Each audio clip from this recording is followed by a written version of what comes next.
Hello dear student, সবাই কেমন আছো? আজকে তোমাদের সামনে হাজির হয়েছি সিনোনিম অ্যান্টোনিমের প্রবলেম সলভ করার জন্য। তুমি যদি এইচএসসি 26 বা 27 হও, বিশ্বাস করো এই ক্লাসটা তোমার জন্য হচ্ছে একটা ম্যাজিক্যাল ক্লাস। কারণ আজকে ক্লাসটা করার পর তোমার আর সিনোনিম অ্যান্টোনিম নিয়ে ইনশাল্লাহ কোনো প্রবলেম থাকবে না। সো ভিডিওটি পুরোপুরি দেখবা, টানা যাবে না, ঠিক আছে? ফার্স্ট টু লাস্ট দেখো। এখন সিনোনিম অ্যান্টোনিম স্যার কিভাবে আমি অ্যান্সার করব, এত এত সিনোনিম অ্যান্টোনিম কিভাবে মুখস্থ করব, খাতায় কিভাবে লিখতে হবে স্যার আমি জানি না। বিশ্বাস করো আজকে তোমার ফুল ক্লিয়ার হয়ে যাবে, আর জীবনও এটা নিয়ে প্রবলেম হবে না। এবং ফাইনালি তোমাকে এমন একটা আমি সলিউশন দিব, এই সলিউশনটা পাওয়ার পর তুমি বলবা স্যার এটা সত্যি একটা ম্যাজিক্যাল ক্লাস আমার জন্য। যাই হোক, চলো আমি ক্লাসটা শুরু করি। এর আগে আমি বলে রাখি, দেখো যখন আমরা সিনোনিম অ্যান্টোনিম সলভ করব এর আগে বলে রাখি তোমাকে দুইটা বিষয় তোমার মাথায় রাখতে হবে। কয়টা বিষয় স্যার? দুইটা বিষয় মাথায় রাখতে হবে। দেখো সুন্দর করে আমি লিখে দিয়েছি, সিনোনিম অ্যান্টোনিম সলভ করার সময় তোমার দুইটা বিষয় মাথায় রাখতে হবে। কি কি? প্রথম বিষয় হচ্ছে কনটেক্সটের অর্থ মিল রেখে অ্যান্সার করতে হবে। কনটেক্সটের অর্থ মিল রেখে অ্যান্সার করতে হবে। আর মানে কি স্যার? অর্থাৎ দেখো একটা ওয়ার্ডের অনেকগুলো মিনিং হতে পারে। এখন একটা ওয়ার্ড একটা প্যাসেজে যেই মিনিং দিচ্ছে ওই মিনিং অনুযায়ী তোমাকে সিনোনিম অ্যান্টোনিম বসাতে হবে। নর্মালি একটা ওয়ার্ডের বিভিন্ন মিনিং হতে পারে। আমি একটা এক্সাম্পল দিয়ে বোঝাই। যেমন ধরো আমি বললাম রানস হি রানস আর শপ। দেখো হি রানস আর শপ, এইখানে রানস, আমি এখানে রানস ওয়ার্ডটাকে আমি ধরলাম, আবার আরেকটা ওয়ার্ড লিখলাম হি রানস ফাস্ট। তাহলে এখানে দেখো তো কয়টা ওয়ার্ড? দুইটা ওয়ার্ড। যে হি রানস আর সব, এখানেও রানের নিচে আন্ডারলাইন করলাম, হি রানস ফাস্ট এখানেও রানের নিচে আন্ডারলাইন করলাম। এখন আমার কথা হচ্ছে স্যার এই যে দুইটা রান আমি আন্ডারলাইন করলাম, এই দুইটা রানের অর্থ কি সেম? দুইটা রান কিন্তু দুইটা সেন্টেন্সে সেম অর্থ দিচ্ছে নাকি আলাদা অর্থ দিচ্ছে বলো তো? দুইটা রান দুইটা সেন্টেন্সে ডিফারেন্ট অর্থ দিচ্ছে। প্রথম যে রান রান আমি ইউজ করেছি হি রানস আর সব, এই রানের অর্থ হচ্ছে পরিচালনা করা। এই রানের অর্থ কি বলতো স্যার? পরিচালনা করা। এই রানের অর্থ হচ্ছে পরিচালনা করা। আর দ্বিতীয় সেন্টেন্সে যে রানের অর্থ দিছি হি রানস ফাস্ট, এই রানের অর্থ হচ্ছে দৌড়ানো। বুঝতে পারতেছো? দৌড়ানো, ঠিক আছে? সে দ্রুত দৌড়ায়। হি রানস দা শপ, সে একটি দোকান পরিচালনা করে। হি রানস ফাস্ট, সে দ্রুত দৌড়ায়। এখন আমার কথা বুঝো, নর্মালি রান বলতে আমরা কি বুঝি? নর্মালি রান বলতে কিন্তু আমরা দৌড়ানো বুঝি। নর্মালি রান মানে কি বলতো? দৌড়ানো। এখন এখন তাহলে দুইটা সেন্টেন্সে কি আমাদের দৌড়ানো অর্থ বোঝাচ্ছে? না, দুইটা সেন্টেন্সে দুইটা ডিফারেন্ট ভিন্ন অর্থ দিচ্ছে। এখন ধরো প্রথম সেন্টেন্সে তোমার সিনোনিম জানতে চা হইলো হি রানস আ শপ, এই রানের সিনোনিম কি? এই রানের সিনোনিম তোমাকে কি করতে হবে? এই যে পরিচালনা করা, পরিচালনা করা অর্থে কি কি ওয়ার্ড ইউজ হয় বলতো? আমরা বিভিন্ন ওয়ার্ড ইউজ করতে পারি। যেমন ধরো আমরা বলতে পারি ম্যানেজ, ম্যানেজ মানে পরিচালনা করা, তাই না? আমরা বলতে পারি কন্ডাক্ট, কন্ডাক্ট মানে পরিচালনা করা। কথা বোঝা গেছে না? বুঝতে পারছো তো নাকি? তারপর আমি বলতে পারি স্যার অপারেট, অপারেট মানে পরিচালনা করা। তার মানে একটু ভালো করে বুঝো। তাহলে যখন প্রথম সেন্টেন্সে রানের নিচে আন্ডার করা করা আছে হি রানস আ শপ, সে একটি দোকান পরিচালনা করে, এইখানে রানের সিনোনিম হিসেবে আমরা অপারেট দিতে পারি, ম্যানেজ দিতে পারি, কন্ডাক্ট দিতে পারি, কারণ এই তিনটার মানে হচ্ছে পরিচালনা করা। কিন্তু দ্বিতীয় সেন্টেন্সে যে রানের নিচে আন্ডারলাইন করা আছে এই রানস মানে হচ্ছে দৌড়ানো। এখন দৌড়ানোর সিনোনিম আমরা কি দিতে পারি? কথার কথা দৌড়ানোর সিনোনিম হিসেবে আমরা দিতে পারি তোমার হচ্ছে রাশ। রাশ মানে দৌড়ানো, রাশ মানে দৌড়ানো। তারপর ছুটে যাওয়া, আর কি ছুটে যাওয়া। অথবা দিতে পারি সাপোজ কথার কথা স্প্রিন্ট, স্প্রিন্ট, তাই না? আমরা দেখছো না যে স্প্রিন্টার দৌড়ায়, যে দৌড় প্রতিযোগিতা হয়, স্প্রিন্ট প্রতিযোগিতা হয়, দেখছো না? ওইটা আর কি অলিম্পিকে দেখছো না দৌড় প্রতিযোগিতা হয়। তাহলে স্প্রিন্ট দিতে পারি, রাশ দিতে পারি। বোঝা গেছে? রাশ। এবার বুঝতে পারতেছো তাহলে কি করতে হবে স্যার? কনটেক্সট অনুযায়ী আনসার করতে হবে। অর্থাৎ যেই প্যাসেজটা দেওয়া থাকবে ওই প্যাসেজে যে ওয়ার্ডের নিচে আন্ডারলাইন করা থাকবে ওই ওয়ার্ডটা অ্যাকচুয়ালি কি মিনিং বা অর্থ প্রকাশ করতেছে ওইটা অনুযায়ী তোমাকে সিনোনিম অ্যান্টোনিম ব্যবহার করতে হবে। এই ব্যাপারটা ক্লিয়ার করছো? আরেকটা ক্লিয়ার স্যার কি বলছি বলেন তো স্যার? পার্টস অফ স্পিচ ঠিক রাখতে হবে। পার্টস অফ স্পিচ ঠিক রাখতে হবে মানে কি? এর মানে হচ্ছে যে ওয়ার্ডের নিচে আন্ডারলাইন করা আছে, এখানে কার নিচে আন্ডারলাইন করা আছে বলতো? হি রানস আর সব, এই রানের নিচে আন্ডারলাইন করা আছে। এখন রান কি বলতো? রান হচ্ছে একটা ভার্ব। রান কি? রান হচ্ছে একটা ভার্ব। অর্থাৎ তুমি যখন সিনোনিম অ্যান্টোনিম বসাবা, যার নিচে আন্ডারলাইন করা আছে এটা যেহেতু ভার্ব, তাহলে তোমার সিনোনিম অ্যান্টোনিমটা ভার্ব হইতে হবে। কথা বোঝা গেছে? আর যার নিচে আন্ডারলাইন করা আছে এটা যদি আমাদের হয় নাউন, তখন আমাকে সিনোনিম অ্যান্টোনিম হিসেবে নাউন বসাতে হবে। যার নিচে আন্ডারলাইন করা আছে এটা যদি আমাদের হয় অ্যাডজেক্টিভ, তখন আমাদের কি করতে হবে? সিনোনিম অ্যান্টোনিম হিসেবে অ্যাডজেক্টিভ ইউজ করতে হবে।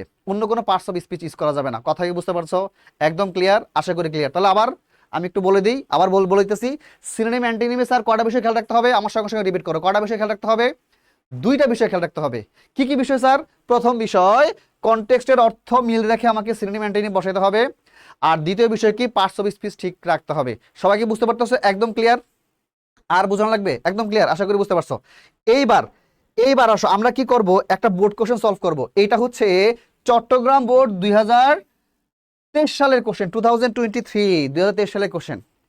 এই কোশ্চেনটা আমি তোমাদেরকে ফুললি বুঝাই দিব পরীক্ষার খাতায় কিভাবে লিখতে হবে। এটা কিন্তু আরেকটা বিষয়, অনেকে সিনোনিম অ্যান্টোনিম পারো, কিন্তু পরীক্ষার খাতা স্যার কিভাবে লিখবো আমি, এই ব্যাপারটা আমি জানি না।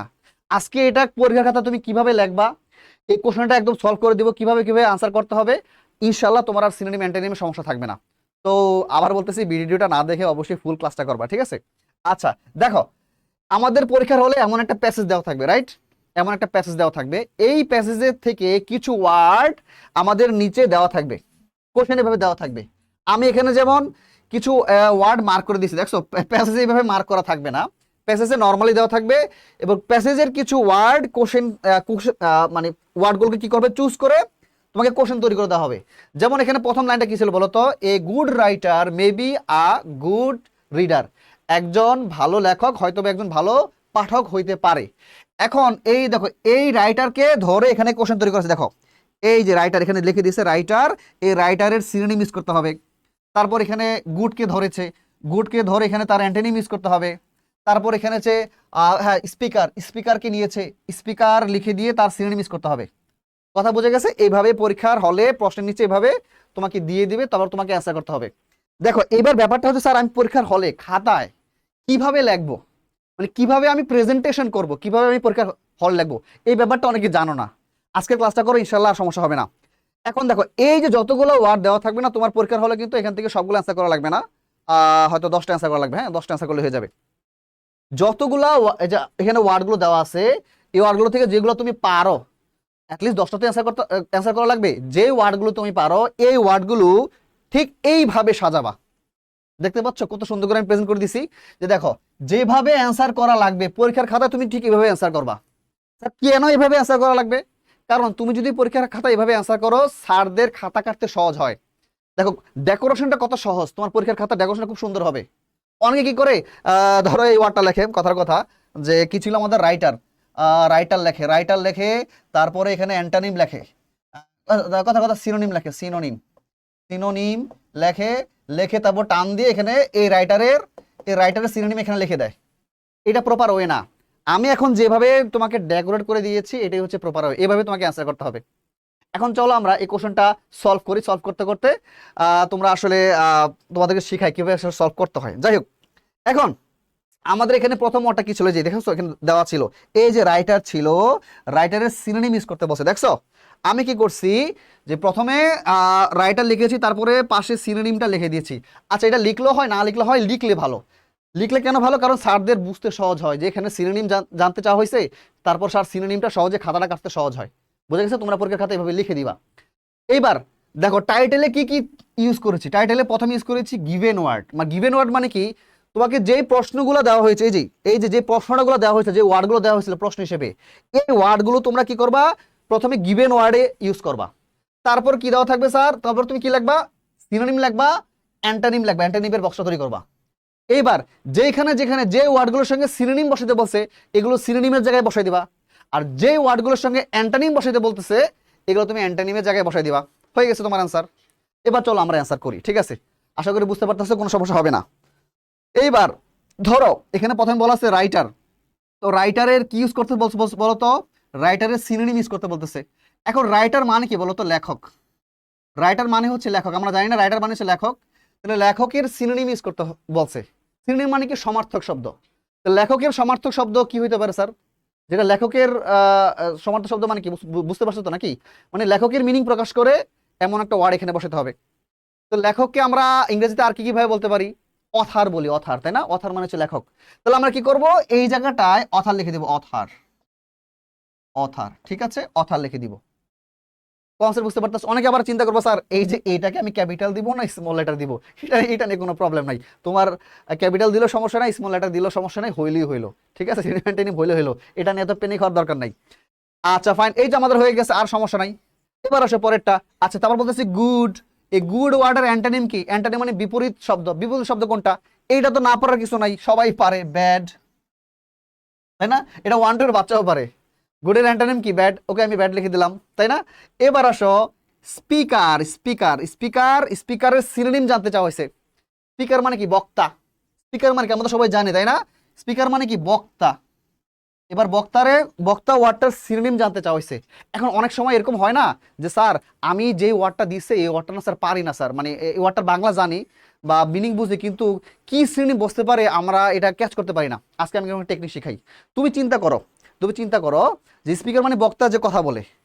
যে কথা বলে তাকে আমরা আর কিভাবে বলি? যে কথা বলে তাকে আমরা কিভাবে বলি বলো তো?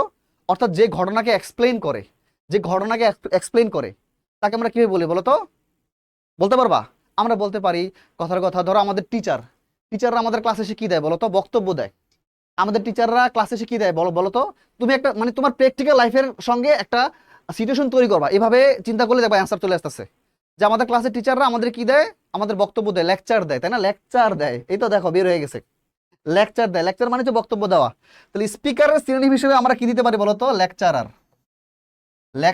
এভাবে এভাবে তোমার পার্সোনাল লাইফে মানে ব্যক্তিগত লাইফে, অর্থাৎ তোমার প্র্যাকটিক্যাল লাইফের সঙ্গে মিল রেখে তুমি এভাবে কোশ্চেনগুলো সলভ করো, আস্তে আস্তে প্র্যাকটিস করো। বিশ্বাস করো, সিনোনিম অ্যান্টোনিমে ফুল মার্ক পাওয়ার জন্য এটা যথেষ্ট। এভাবে প্র্যাকটিস করলে 100% তুমি ফুল মার্ক পাবা। আচ্ছা ফাইন। তারপরেও এই ভিডিওতে আমি একটা ম্যাজিক দেখাবো। তোমার জন্য একটা খুশি নিউজ আছে, সেই নিউজটাই বলে দিব যেন তোমরা ফুল মার্ক পাও। আচ্ছা আচ্ছা, আর কি দিতে পারি স্যার? কোন একটা ঘটনাকে যে এক্সপ্লেইন করে তাকে আমরা কি বলি বলো তো? স্পিকার কি করে? একটা ঘটনাকে এক্সপ্লেন করে না? যে ঘটনাকে এক্সপ্লেন করে তাকে আমরা বলি ন্যারেটর। তাই না? ন্যারেশন থেকে, ন্যারেশন পড়ছো না তোমরা? ন্যারেশন এভাবে মনে রাখতে পারো, ন্যারেশন থেকে ন্যারেটর। হচ্ছে যে ঘটনাকে এক্সপ্লেন করে, ব্যাখ্যা করে। তাহলে আমরা কি দিতে পারি স্যার? ন্যারেটর, তাই না? খুব কঠিন কিছু না। এভাবে যদি আমি পুরো সবগুলা বোর্ড কোশ্চেন, তারপর সে ইম্পর্টেন্ট কলেজগুলোর কোশ্চেন সলভ করে দিই, তাহলে তুমি পারবা না, মুখস্থ করতে পারবা না, ফুল মার্ক পাবা না। আচ্ছা, আরেকটা ব্যাপার বলে রাখি। যারা যারা আহ, এখনো পরীক্ষার জন্য ফুল প্রিপারেশন নিতে পারো নাই, যাদের কাছে মনে হইতেছে স্যার আমি এগুলো তো পারিই না, পাশাপাশি গ্রামার আমার সমস্যা, ইংরেজি ফার্স্ট ওভারের এই উইথ ক্লোজ উইদাউট ক্লোজ, তারপর হচ্ছে যে প্যাসেজ থেকে কীভাবে কোশ্চেন আছে, মানে এভরিথিং আমার এখনো সমস্যা রয়েছে, তাদেরকে আমি বলি খুব অল্প মূল্যে আমাদের একটা কোর্স রয়েছে। সেটা হচ্ছে আমাদের রেকর্ডেড কোর্স।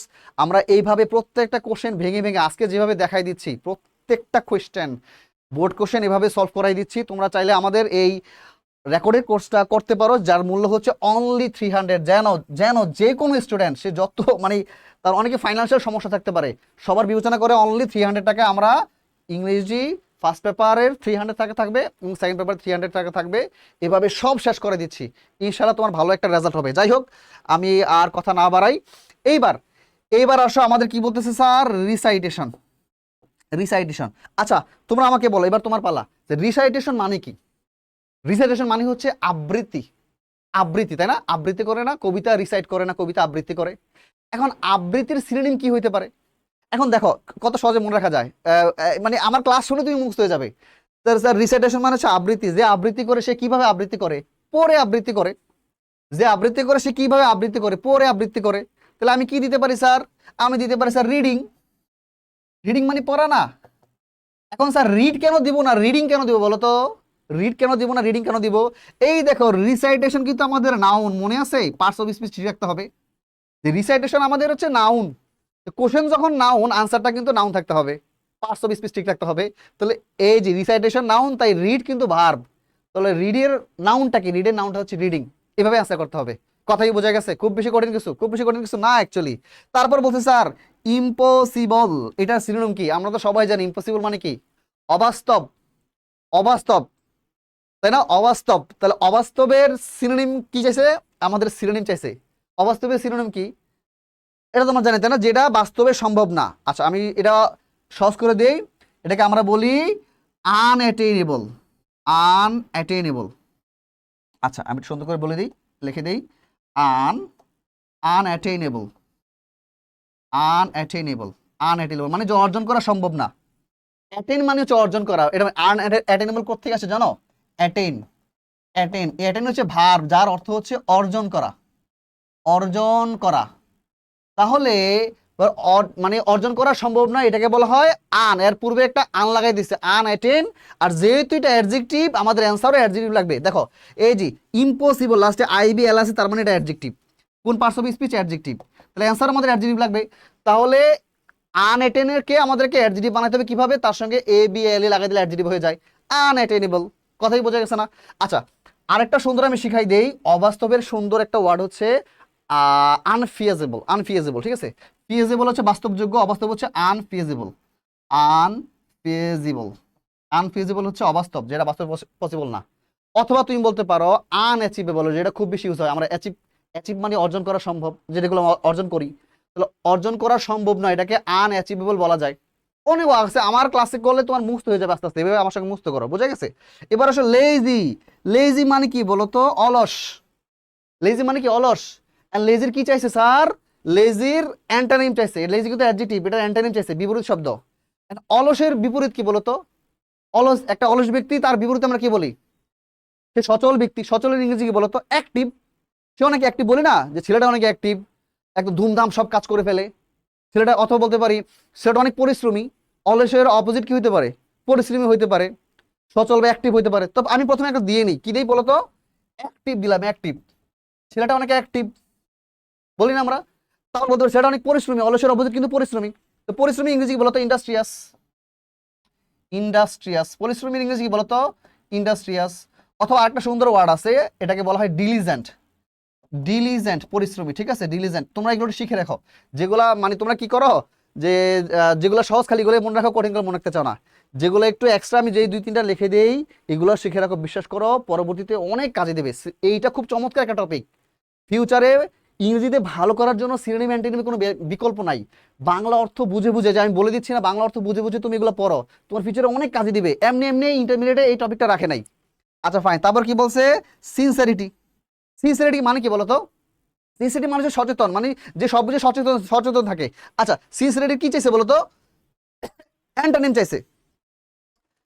সিনসিয়ারিটির অ্যান্টোনিম আছে বিপরীত শব্দ। তো আমরা তো জানি সিনসিয়ারিটির অ্যান্টোনিম কি বলতো? এর পূর্বে ইন বসে দিলে হয়ে যাচ্ছে। তাহলে কি হবে বলতো? ইনসিনসারিটি। ইনসিনসারিটি, তাই না? অসচেতন বা কোনো বিষয়ে যে অ্যাক্টিভ না, তাই না? খুব বেশি আন্তরিক না, ইনসিনসিয়ার, ইনসিনসারিটি। এর থেকে সহজ করে কিছু আর কোশ্চেন নাই। তারপর কি বলছে? সিরিয়াসনেস, যে সবকিছুতে কি থাকে? সিরিয়াস থাকে, তাই না? সবকিছুতে সিরিয়াস থাকে, মানে কি বলে এটাকে? কোনো কিছু থেকে যে খুব বেশি ইয়া করে না, আহ, মানে সবকিছু পজিটিভলি নেয়, আমলে নেয়। সিরিয়াসনেস। তাহলে সিরিয়াসনেসের সিনোনিম কি হতে পারে? সিরিয়াসনেস সিনোনিম তোমরা একটু আমার সঙ্গে চেষ্টা করো, যে স্যার সিরিয়াসনেসের সিনোনিম কি হতে পারে? ঠিক আছে? আচ্ছা, এখানে একটা ব্যাপার, সিরিয়াসনেস সিনোনিম উপরে একটা ওয়ার্ড দিচ্ছে, দেখো, সিনসিয়ারিটি। সিনসিয়ারিটি আর সিরিয়াসনেস কিন্তু অনেকটা মিল পাওয়া যায়। যে যখন আমি বলি একটা ছেলে সিনসিয়ার, তার মানে কি? যে সব কিছুতে সে প্রায়োরিটি দেয়, সে আমলে নেয়। তাহলে তার পরিবর্তে আমরা কি ইউজ করতে পারি? সিনসিয়ারিটি ইউজ করতে পারি। দেখো, সিনসারিটি, সিনসারিটি। খুব বেশি কঠিন লাগতেছে? লাগতেছে না? আচ্ছা, কনসিডারেশন। কনসিডারেশন মানে কি? যে বিবেচ্য বিষয়, যে যার একটা বিবেক আছে, যার একটা বিবেক আছে, অর্থাৎ যে সবকিছু আমলে নেয়, সবকিছু কনসিডারেশনে নেয়। তাহলে আমরা কি দিতে পারি বলতে? কনসিডারেশন কি জানতে চাইছি স্যার? ও, একটা বিষয়, আমরা এখানে একটা ভুল লিখে ফেলেছি। এটা এখানে হবে, রাইট? হ্যাঁ, এটা হবে এখানে। সিনসারিটি, সিনসারিটি, সিনসারিটি। তারপর আসে কি, দেখো, কনসিডারেশন মানে বিবেচ্য বিষয়। তাহলে এটা কি হতে পারে স্যার? সিনোনিম কি হতে পারে? আমরা দিতে পারি মাইন্ড, যেটা হচ্ছে আমলে নেয়, সবকিছু মাইন্ডে নেয়। তারপর হচ্ছে থট। থট, থটে নেয়। থট মানে হ্যাঁ, মানে চিন্তা ভাবনা করে সবকিছুতে, তাই না? তো মাইন্ড দিতে পারি, থট দিতে পারি। তারপর হচ্ছে পসিবল। এটা তো পসিবল আর কি চাইছে? অ্যান্টোনিম চাইছে। এর থেকে সহজ আর কিছু নাই, বিপরীত শব্দ। পসিবলের অ্যান্টোনিম কি? ইম্পসিবল। যেটা একটু আগে আমরা করছি, তাই না? একটু আগে যেটা আমরা করছি। তারপর আর কি আছে বলতো স্যার? ইন্টেনশন। ইন্টেনশন মানে কি বলতো? ইন্টেনশন মানে হচ্ছে ইচ্ছা। ইন্টেনশন মানে হচ্ছে ইচ্ছা। আমাদের লাইফে অনেক ইচ্ছা থাকে না? ইচ্ছা ইংরেজি কি? ইচ্ছা ইংরেজি উইশ থাকে না? আমরা তো প্রায় সময় বলি আমাদের লাইফে কি থাকে? অনেক ইচ্ছা থাকে। তো আমরা কি চাইছে? গেলে সিনোনিম চাইছে, তাই না? তাহলে কি হবে স্যার? আমরা বলতে পারি উইশ। তারপর বলতে পারি স্যার এইম থাকে, লাইফে অনেক এইম থাকে না, ইচ্ছা থাকে। তারপর বলতে পারি স্যার উইল। উইল মানে ইচ্ছা, এইম মানে লক্ষ্য বা ইচ্ছা, উইশ মানে তো ইচ্ছা। বুঝতে পারতেছো? এর থেকে সহজ আর কিছু নাই। তারপর কি হচ্ছে? শাইন। শাইন মানে কি? শাইন মানে হচ্ছে উজ্জ্বল হওয়া, জীবনে সফল হওয়া। তো জীবনে সফল হওয়া, দেখো আমি বলি না, আমরা বলি না যে we should shine, he will shine in life. He will shine in লাইফের পরিবর্তে আমরা কি ইউজ করতে পারি? He will prosper in life. এই শাইন মানেও সফল হওয়া, প্রসপার মানেও সফল হওয়া। তাহলে আমরা কি দিতে পারি বলো তো? শাইনের সিনোনিম চাইছে, তাহলে কি হবে? Prosper in life. বুঝতে পারতেছো? তারপর হচ্ছে সাফার। এই সাফার মানে কি বলতো? সাফার হচ্ছে কোনো একটা প্রবলেমের মধ্য মধ্য দিয়ে যাওয়া। সাফার মানে হচ্ছে কোনো একটা প্রবলেমের মধ্য দিয়ে যাওয়া। তাহলে সাফারের সিনোনিম কি হতে পারে? এখানে কি চেয়েছে? সাফারের সিনোনিম কি হতে পারে? কোনো একটা প্রবলেমের মধ্যে দিয়ে যাওয়া, মানে কোনো একটা প্রবলেম ভোগা ভোগা বলে না, he will suffer in life. এখন একটা কথা মনে রাখো, যে লাইফে সাফার করে সে অনেক অনেক কষ্ট সহ্য করে। যে লাইফে সাফার করে সে অনেক কষ্ট সহ্য করে। তো অনেক কষ্ট সহ্য করে, এটাকে বলা হয় এন্ডিউর। মনে থাকবে। এখন হয়তো তুমি পারতেছো না, সমস্যা না, আমার সঙ্গে সঙ্গে মুস্ত করো। যে অনেক সাফার করে সে অনেক কষ্ট সহ্য করে, তাহলে আমরা কি দিতে পারি বলতো? এন্ডিউর। এন্ডিউর, ঠিক আছে। যাই হোক, আমি আর হ্যাপিনেস হচ্ছে গ্লাড হয় আর দরকার নাই, মোটামুটি আশা করি বুঝতে পারছো। তো এইভাবে তোমরা যদি সিনোনিম অ্যান্টোনিম মুখস্থ করতে পারো, বুঝে বুঝে বুঝে বুঝে, ইনশাল্লাহ তোমার সিনোনিম অ্যান্টোনিম আর প্রবলেম হবে না। আর তোমাদেরকে আমি আবারও একটা ব্যাপার রিমাইন্ড করাই দেই, সেটা হচ্ছে যাদের যাদের ইংরেজি নিয়ে এখনো ভয় আছে, এই যে এই টপিকগুলো তো নর্মালি কেউ পড়ে না, খুব ভালো করে পড়ে না। দেখো এই যে আজকে আমি পড়া দিলাম, ইনশাল্লাহ সমস্যা হবে না।